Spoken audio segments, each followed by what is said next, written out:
Hello and welcome to today's demo webinar. We're going to start in just a few moments. We're going to allow some more people to log in and make sure they're all set up. So just hold tight for just a second.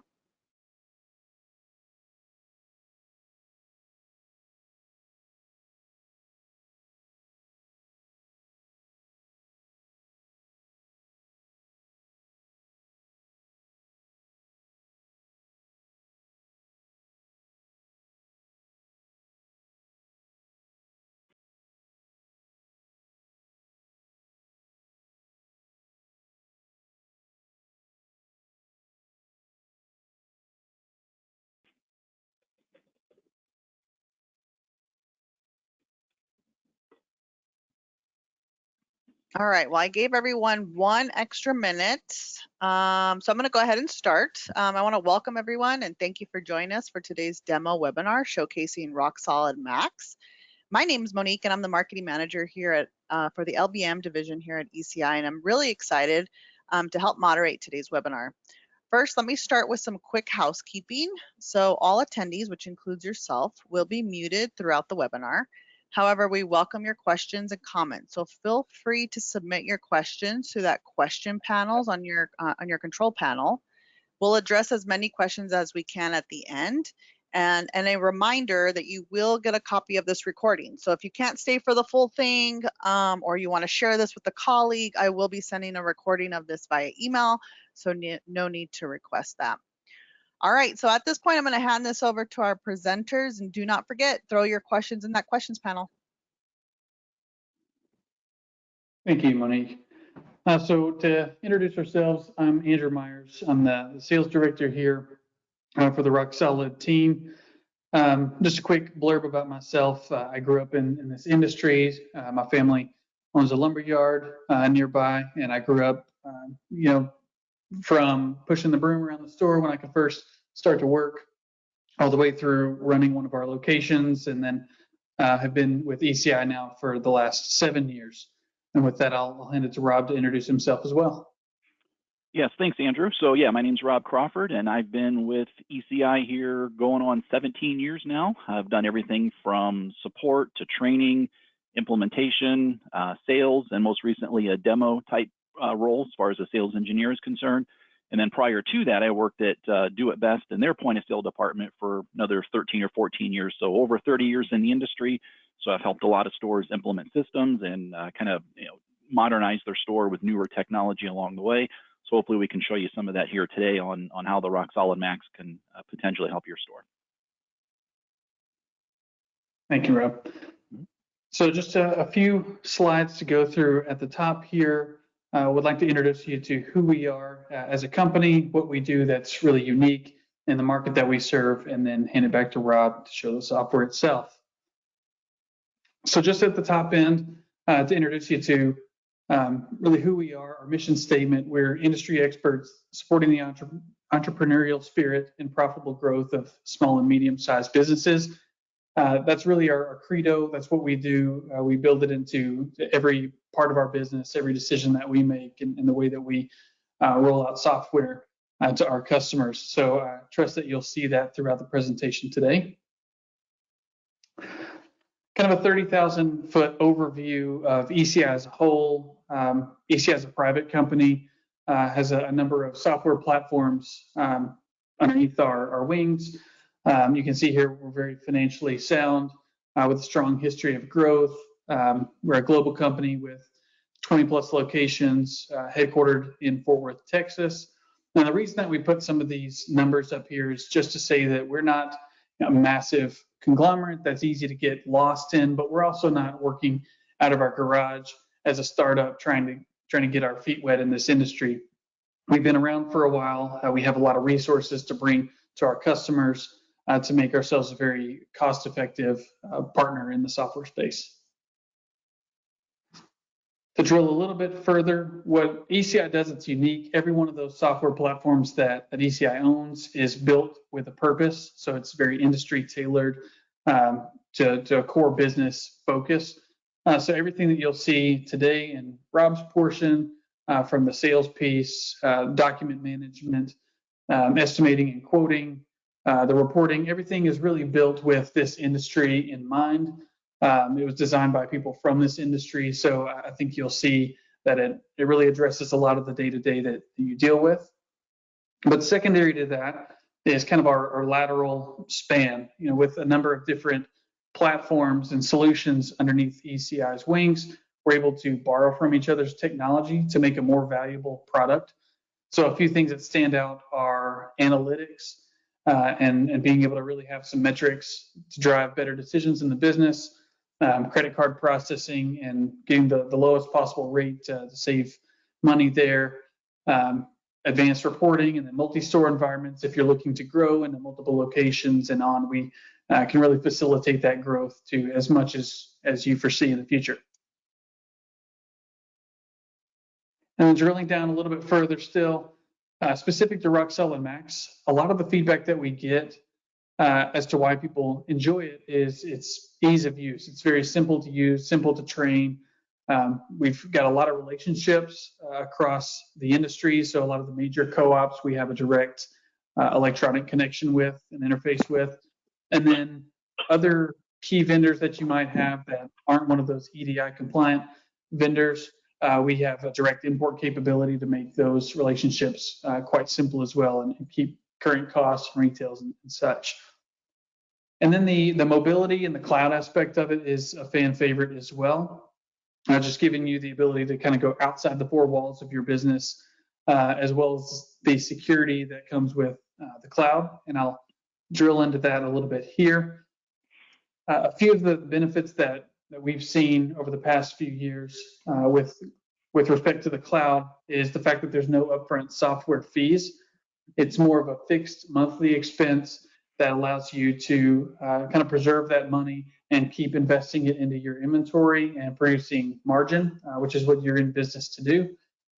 And then further, it gives you, again, that outside of the four walls, anywhere that you have an internet connection, you can access your system real time. So we see a lot of devices at trade shows or people that take them home or with them on vacation so that they can just check in quickly on the business and make sure everything's running fine. And then the question of, what happens if the internet were to go down? What options are there? That's always top of mind. So there's a number of failover options, whether that's having a secondary internet line or maybe a hotspot built into the network. But we also have this built-in piece called POS Assured, and that's essentially an offline version that allows you to continue running transactions, moving customers through the store. They're none the wiser that anything's going on, and then whenever internet's restored, you sync the data back up and everything's ready to go. So we have you covered in that regard. The last thing for me here is our support. Everybody's interested to know what the support experience is like. So a couple of the major call outs here is that, yes, we're here for things that break and need to be fixed, but we're also here for the ongoing aspect of it. So you want to grow into a different part of the system or start to learn about best practices in the industry. We're definitely here to help facilitate your growth and the best possible use of our solutions. And then also, I would note that all of our support is US based and it's ECI based. So we don't outsource any of our help here. It's all internal with ECI. Our employees have an average of 15 to 20 years of direct industry experience, whether that's using the software in the past or owning a hardware store, owning a store within this field. So they kind of understand boots on the ground, what things look like, and can help, again, not just fix things, but also drive the growth that you're looking to get with our software.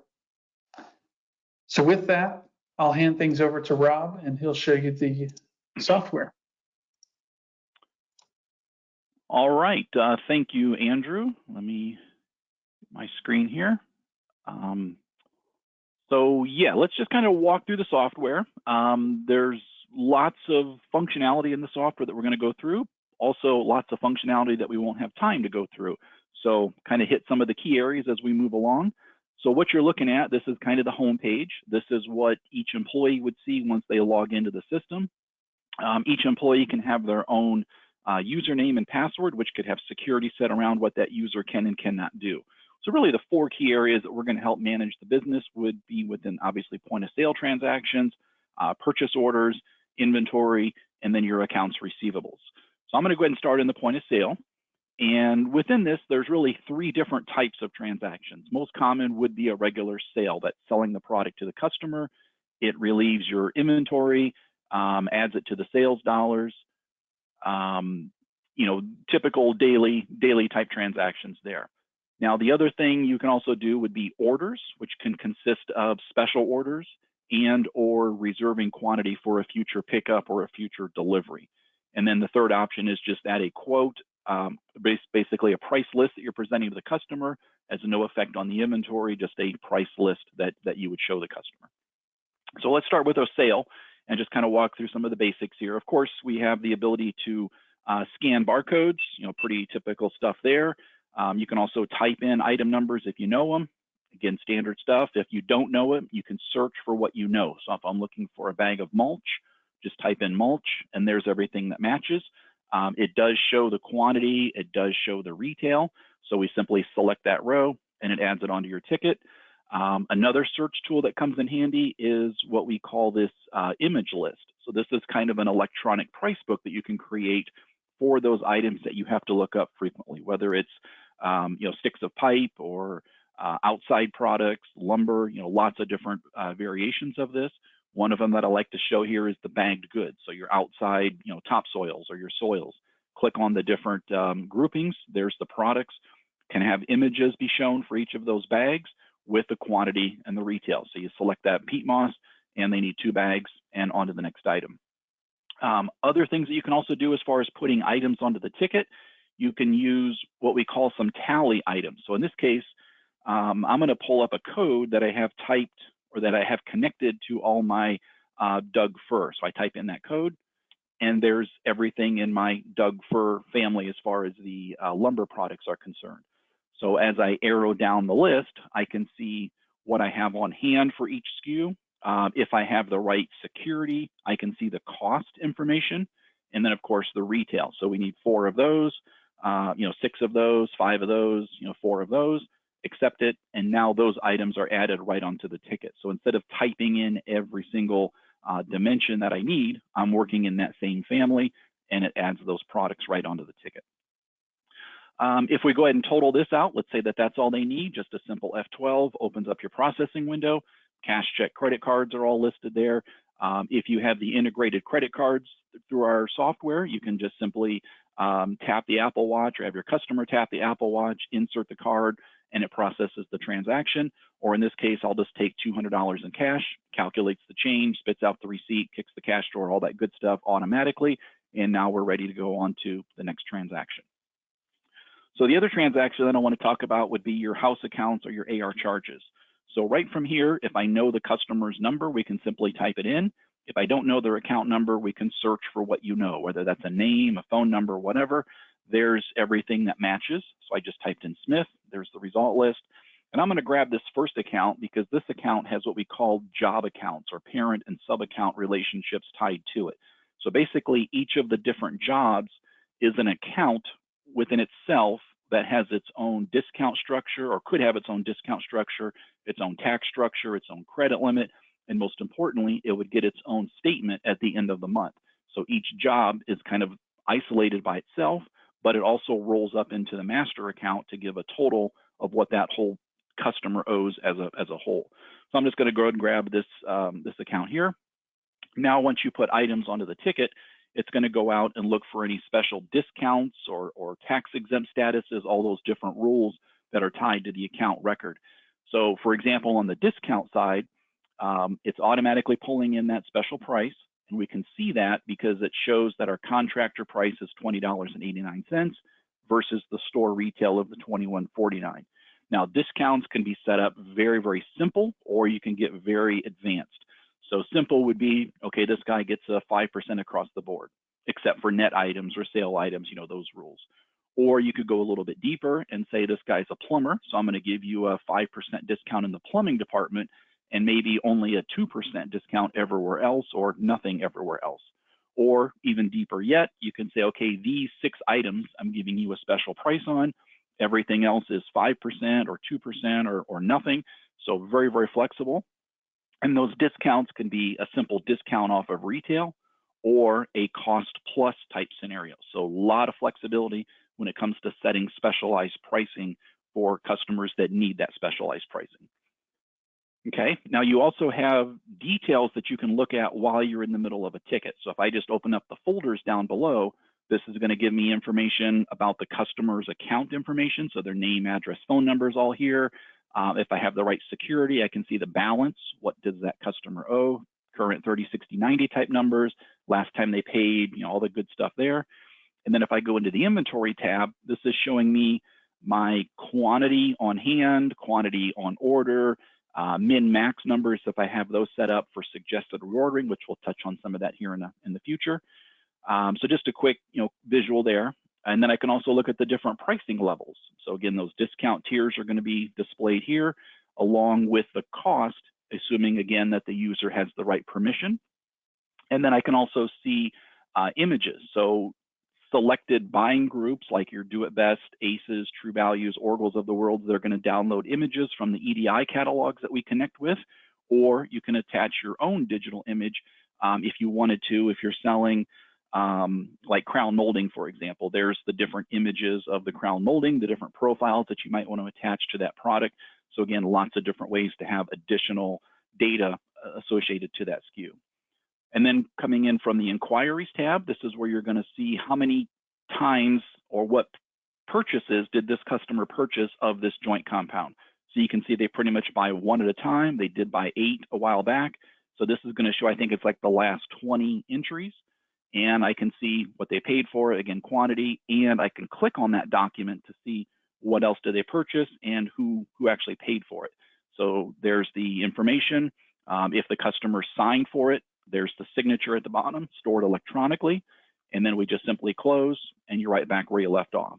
So a lot of information there along with open purchase orders. So maybe the customer needs more of these. All right, I just ordered some back on April 18th and I got 12 pieces coming in. So again, that visibility is very, very nice to help to service the customer while they're right there in front of you. The other thing you can also do is look a little bit deeper. So notice these plus signs over here. This is where you can attach additional documents. So whether it's an MSDS sheet that you want to link to that product, now I have the MSDS sheet that I can look at, answer questions and so on, print it if you need to. If not, just simply close it. Assembly instructions, whatever you want to link here. And you can also link out to competitors' websites as well. So I have this linked out to Home Depot in my local area. So it should come up here in a second with the details from Home Depot as far as what the price is for that product and all that information. So I'm not sure why maybe Home Depot site is down. But anyways, so let's go ahead and continue. But that should take me to those websites if you need to. But if that's all this guy needs, just a simple F12 opens up your processing window. You can take cash, check, credit cards, all the standard functionality there. And you can also require an authorized buyer and or a PO number. So these would be flags set on the customer record that would force the clerk to stop and populate those fields accordingly. And you can also then transmit these documents or these invoices directly to the customer's email address based on the account settings and send it out that way, or print a copy for the customer to take with them. So lots of flexibility based on how that account wants to be maintained off of those different settings. Okay, so that's going to create the document, and those documents are going to print or email, and they're going to look something like this. So this would be a full 8.5 by 11 copy that the customer walks out the store with your logo up here, of course, your company name, address, phone number, customer information. If I had keyed in a purchase order number, that would print kind of right here in the middle. And then, of course, the products that you're actually selling with the description and the price, and then, of course, the totals at the bottom. And again, if they had signed for it, that signature would be retained here. So now that signature is stored electronically, no need to have duplicate or triplicate part copies any longer. The software is going to manage those all for you electronically. All right, I do want to talk a little bit about quotes and some special orders, just to kind of show that whole process there. So I'm going to go ahead and do a quote for one of your customers, and I'm just going to pick on this Joe Smith. And let's say he needs a special order product, a special order window or whatever. So you're going to build codes like a special. I'm going to back up here. Let's put some lumber items on here first. So we're just going to put a few SKUs on here. We need 10 of those. We need 6 of those, and maybe they need a chalk line or whatever. So we're just going to load products here. Now, what you can also do is show the margin that you're making on this ticket. So I can see the margin for each individual item, and I can see the margin for that whole transaction. So very easy to look at, do I have enough margin there to do anything different? And you can also use this free price window down at the bottom to say, let's do a gross margin of 20 points off of the average cost, the market cost, or the last received cost. So you can get very creative with any special pricing adjustments that you need to make for different situations. You can also do a subtotal. So maybe instead of the $81, we're going to do this for $82, either up or down, doesn't matter. When I process this, that's going to recalculate these retails to give me a subtotal before tax of whatever I keyed in there. So again, a lot of potential there for resharpening the pencil, so to speak, to get that project into your business. Now let's go ahead and put a special order window there. So if I do the special order code that I have in my system, special order window, that's going to open up this box that I can then determine, well, what vendor would I order this from if they move forward. So I'll just say vendor XYZ, and then we can put in a description of that door. So it's or that window, excuse me, 24 by 30, double hung, and much details as you want. You can type a whole book here if you need to. And then what's your cost? So let's say your cost is $225 and you're going to sell it for $289, whatever. So we go ahead and accept that, and that's going to add that line item right onto your quote. And then the other thing that you can also do is, let's say the customer brings in a kind of a drawing or a schematic of what they need quoted, or a schematic of their design of what the project is. So as long as I can get that document into your PC, whether you take a picture, email it to yourself, or scan it in, I can then attach that document to the actual quote. So I'm going to go into this document tab. Let's kind of minimize that a bit. And then I just drag and drop, and that now is inserted along that quote, or along with that quote. So 6 months from now, 6 years from now, if there's any questions on that, I can pull up this quote, and then that attachment would be included with that quote to show, here's what you wanted, here's what I gave you, no questions there. Now let's go ahead and process this quote. We can also populate a purchase order number. So let's say this Joe Smith is your contractor, and he's going to install this window at Andrew Meyer's house. We'll pick on Andrew here, so we'll put his name there. And then I can also choose to transmit this quote via email, and then I can also choose to include pricing or include quantity. So what details do you want to present on this quote? I'll just leave it here to the default. So now we finish this, it emails, prints, whatever, and now we have our document that the customer would receive. So this is what the customer is getting, a nice itemized listing with the quote verbiage at the top. Here's what we're quoting, the products themselves, and then any disclaimers that you want to have at the bottom. Now the customer decides to move forward. So now we need to take that quote and move it into an order. So we go to our orders function, pull up that customer, and we used our Joe Smith. So now instead of typing all that in, I'm just going to press this F5 button and move that quote into the actual order. So if I have the quote document in front of me, I can type it in, I can scan that barcode, or in this case, I don't have either. So I'm going to grab the quote off of this drop-down list, and now we can bring that quote forward.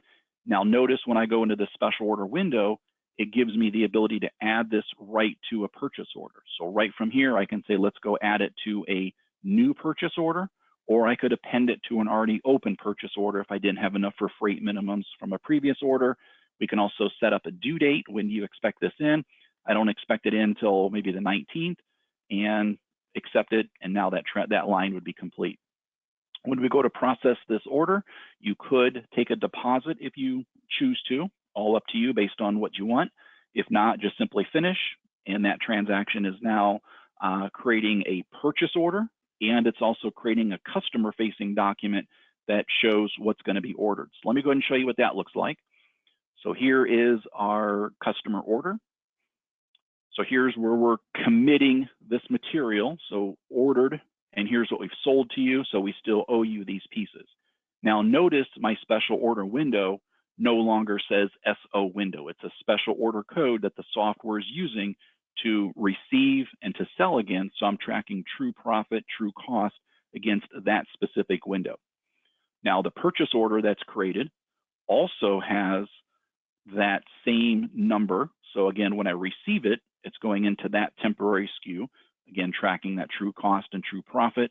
And notice that these numbers are, or the temporary numbers that it created, let's go back to that order, sorry.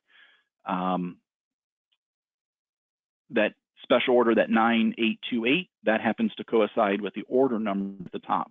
So it kind of connects those two together, the SKU and the order.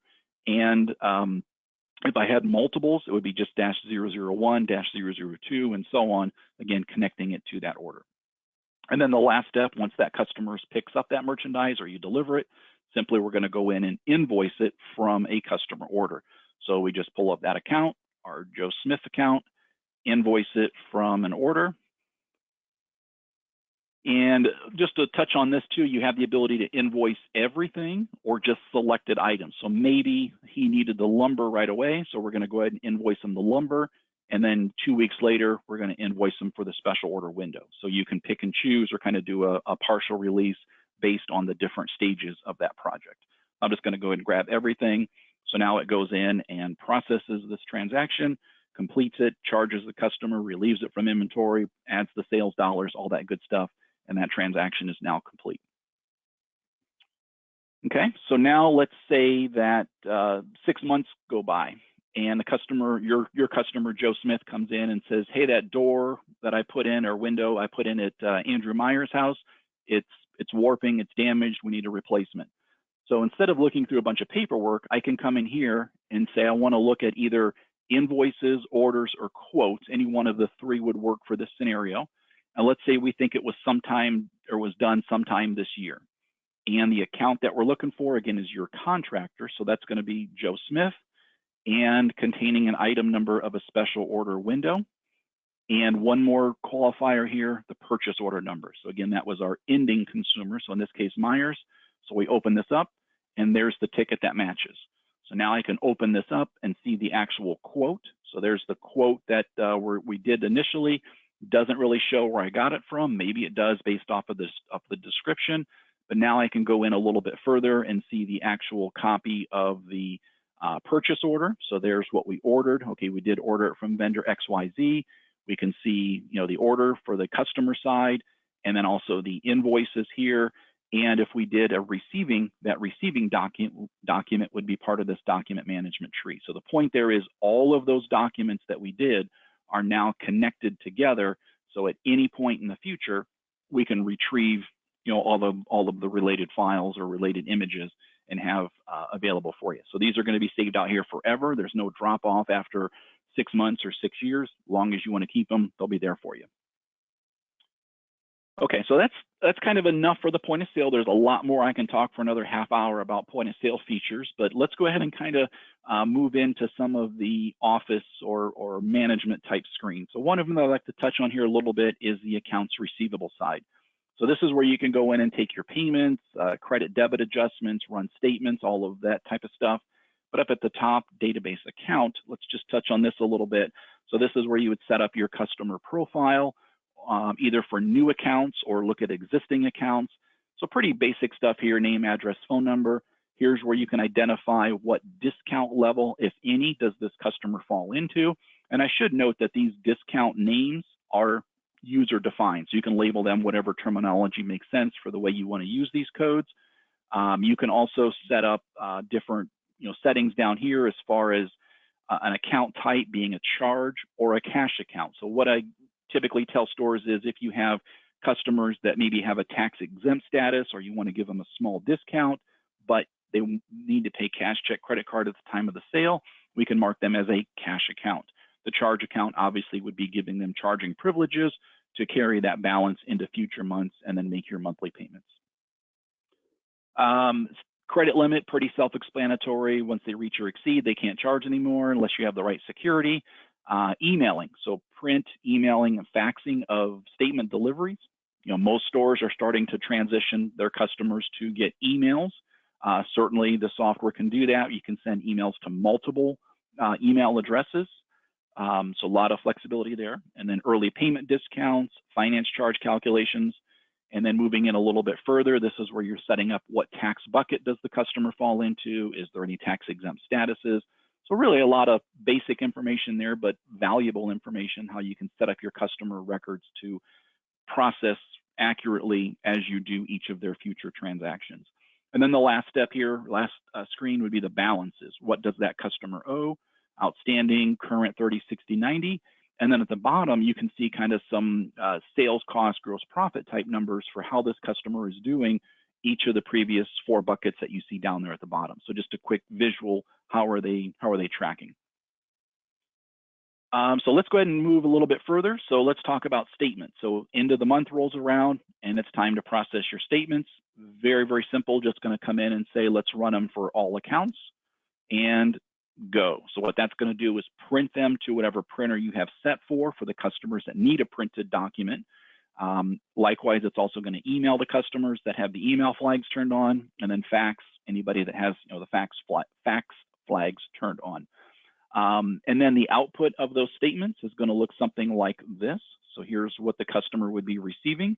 So the summary page up at the top would have your company's logo up here, your company's information, customers info, how much they owe. Here's the invoices they charged, rolling down to aging buckets if you want to include those. And it then could also reprint the invoices that were done throughout that month with the signature tied to it, and then of course the item detail. So this is an example of 2 invoices per side of paper, but you can do 1, 2, or 4 invoices on a side of paper. So I can get 4 on the front and then another 4 on the back side. So it makes it very, very efficient for the customers that still want printed copies to really fit 8 of them on 1 sheet of paper. So potentially cutting down on postage depending on how you're doing those reprints today, or documents that you're manually pulling and stuffing into envelopes. This could do all of that for you. Okay, so again, lots of other features there on the customer record there as far as all the different processes there, but in the interest of time, I'm going to go ahead and move into our inventory screen and talk through some of those fields. So on the left-hand side, again, this is where you could do your price updates, physical counts, quantity adjustments, all of those processes, database item. And then now I'm just going to go ahead and pull up a record. So we'll just pull up that bucket of joint compound that we've been using.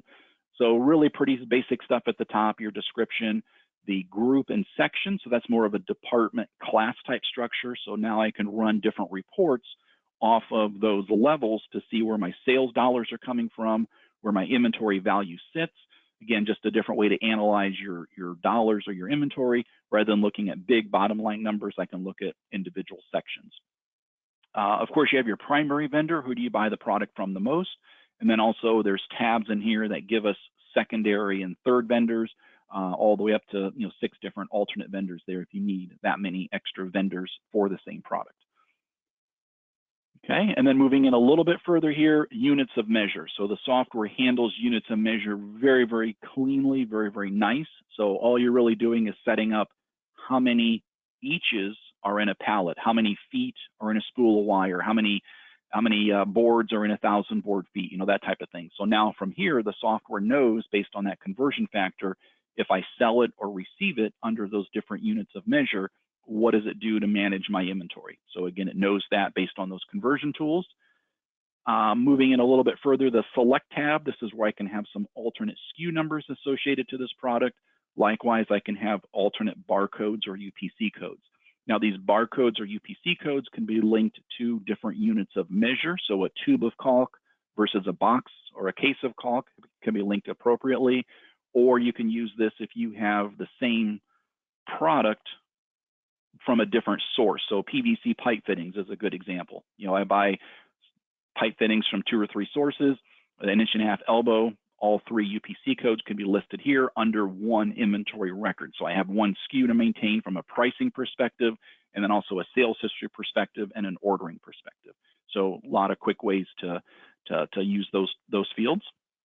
And then images, as I mentioned earlier, all your buying group vendors from the EDI vendors that we work with will have the images populated. You can always attach additional images there if you need to. It's very Windows friendly, so you're just browsing to wherever you have the images saved, link that image, and it's simple there. Moving in a little bit further, the branch tab, this is where you can start setting up location codes if you want to identify where does that product sit within your shelf sequence. What aisle marker, what shed, or what bin does that product sit in? And then you can also start getting into some suggested ordering logic. So what this is doing here is saying when I get down to 10, order me back up to 50 as an example. Or look at 60 days worth of sales history and average that out and order enough so that I have 14 days supply on the shelf.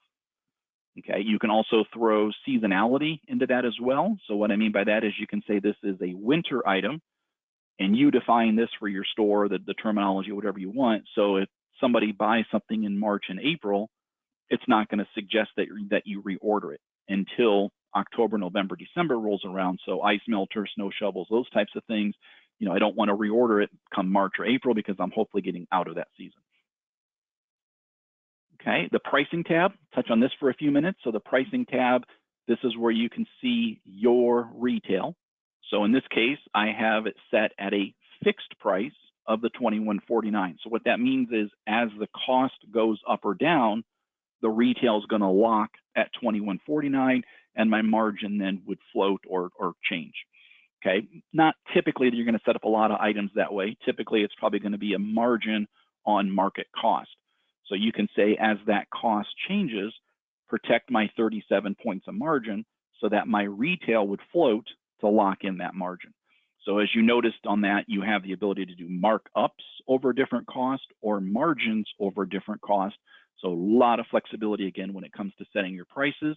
And that also goes into your discount levels as well. So the contractor, what type of discount are they getting? I have mine set up with just a percentage off the store retail, but it could be easily cost plus if you want to go that route. And then you can also set up margin thresholds here. So if somebody does a price override and takes it below either of these two levels, they would get different security warnings based on their security levels that they have or security clearances.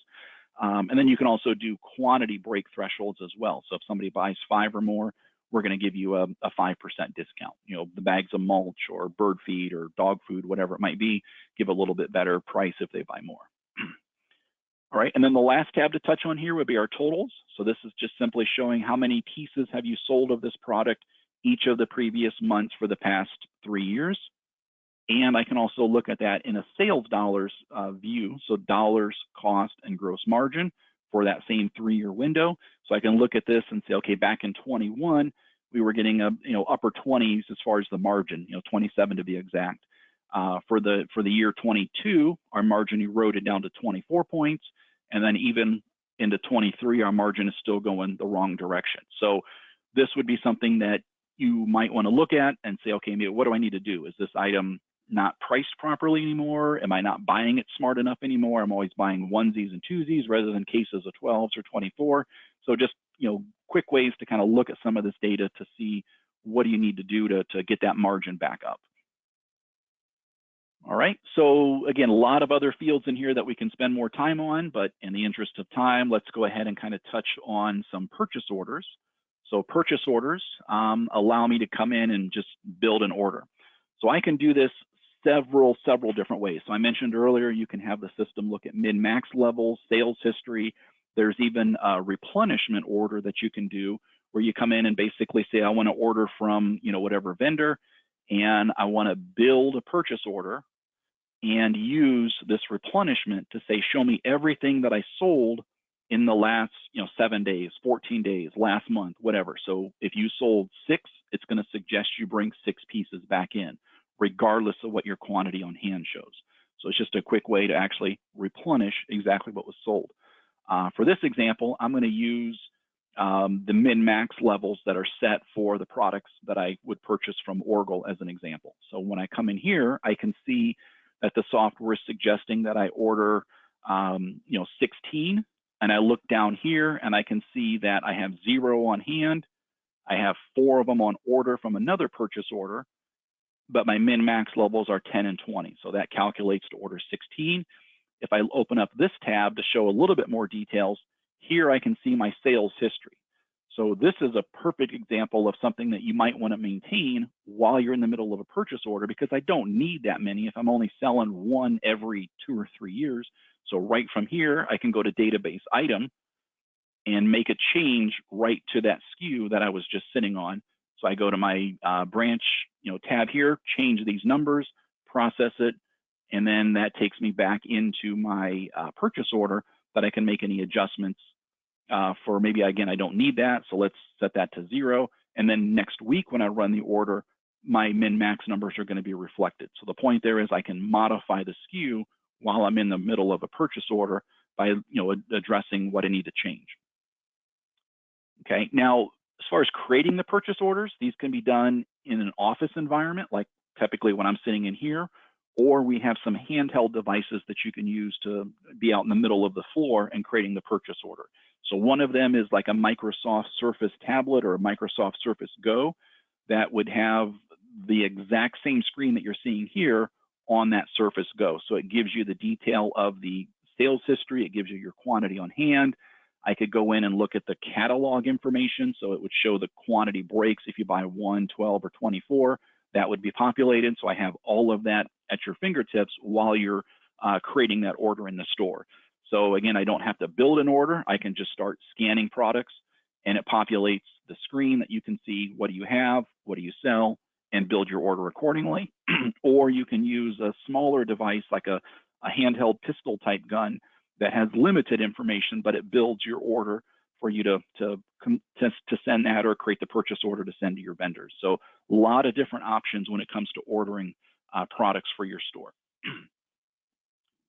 Okay, so let's now talk about the vendor EDI functionality. So the vendor EDI, this is where we're going to make the connection to your various vendors. So Do It Best, Oracle, House Hats, and True Value, all of those types of vendors here that we communicate with.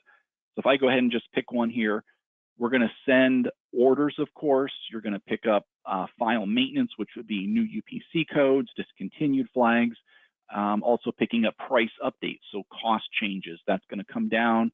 Also going to have a lot of extra files that can come down as well. So that could be warehouse quantity on hands. It could be, sale flyers, circular flyers. If you do any reward programs with those buying groups, those types of files can communicate back and forth as well.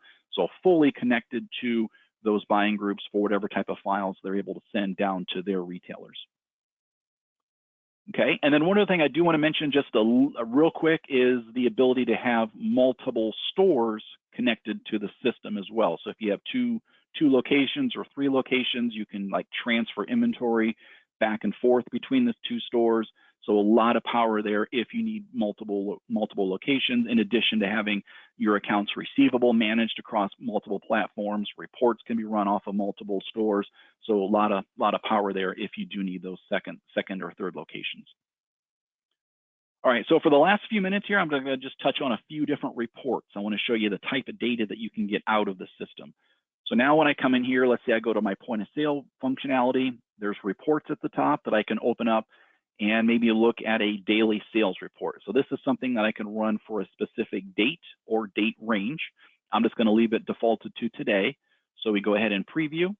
There's the breakdown of my sales dollars that I sold, the taxes that had activity, your accounts receivable, charges, payments, debit, credit adjustments, the net result of that. I can see the total AR value, total inventory value, number of tickets that we did, and then of course your total cash, check, credit card. So very, very summary focused type report. Of course, I can run additional reports to get a little bit deeper. If I want a list of all the checks that I brought in that day, you certainly can get that. But a couple other reports I want to show would be something like this product sold by date range. So I want to run this to say, well, what did I do last month? And I want to sort this by department, and I just want subtotals only.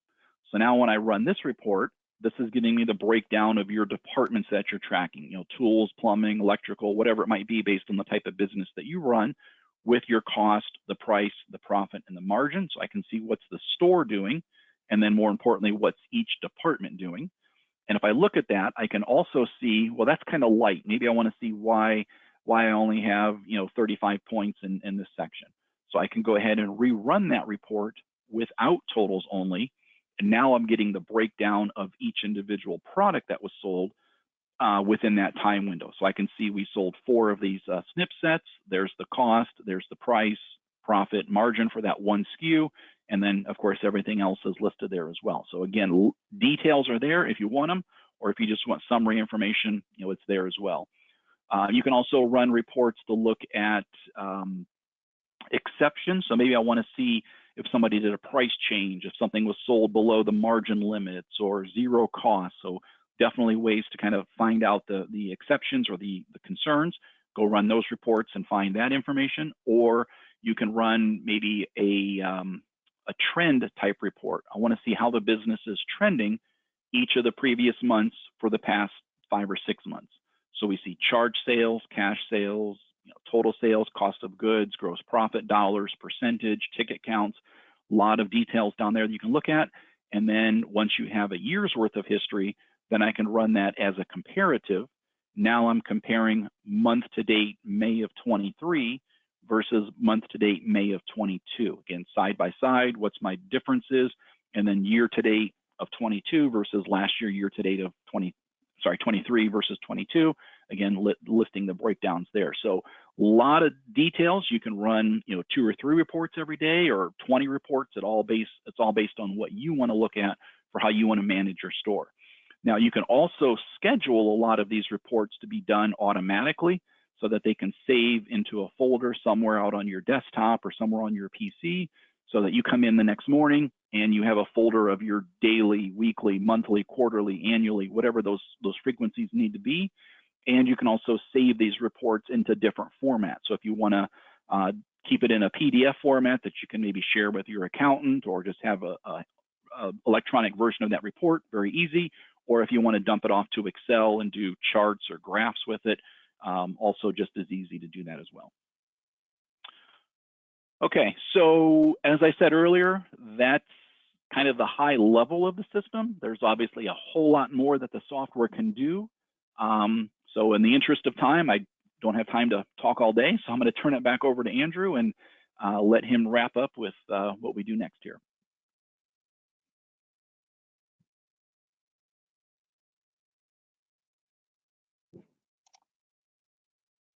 All right. Thank you. Yeah, I think I'm gonna step in here really quick and say thank you, Andrew and Rob, for walking us through that. A reminder to the attendees, you can throw in any of your last minute questions into your questions panel. We did have a few come in. The first one that I think is a good question is if you can kind of talk about the type of clients that we have. So how many of them would you say are contractor supply houses versus hardware stores? And then kind of on the similar path to that question is like, what other types of businesses work best with our software? Sure. Yeah, I'd say it leans a little hardware over lumberyards, maybe 70-30 in that range. It's just a rough guess, but obviously there's a number of businesses that are kind of in that adjacent market as well that fit right into a building supply type of environment.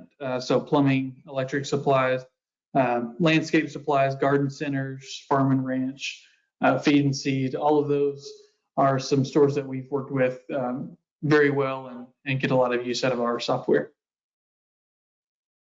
Perfect. And then I know we did talk about the EDI connections, but somebody's asking about that they buy from True Value and Oracle. Are we able to work with both vendors? Yes, yeah, we have a number of co-op type relationships, so True Value, Oracle, Do It Best, Ace, and there's some other regional ones as well, Emory, House Hassan, and some others that stand out.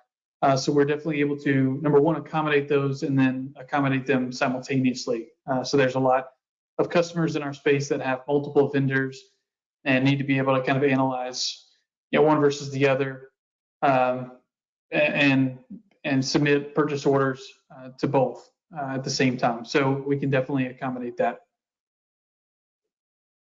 Sweet. And then we had one more, and I know we touched on this. This person may have joined a little late, but I have a lot of special orders each week. How and can you handle these with the software? So maybe Rob, you want to touch on that lightly? Sure, yes. So software does have the ability to track special orders very, very fully or complete. So you're creating a unique number each time, or the software is creating a unique number that the software can sell against and receive against. So you're tracking true cost and true profit for that specific special order item. So it handles it very, very nicely. And then there's document trails that would also follow. So you have the full ability to find that ticket later on in the future if you need to.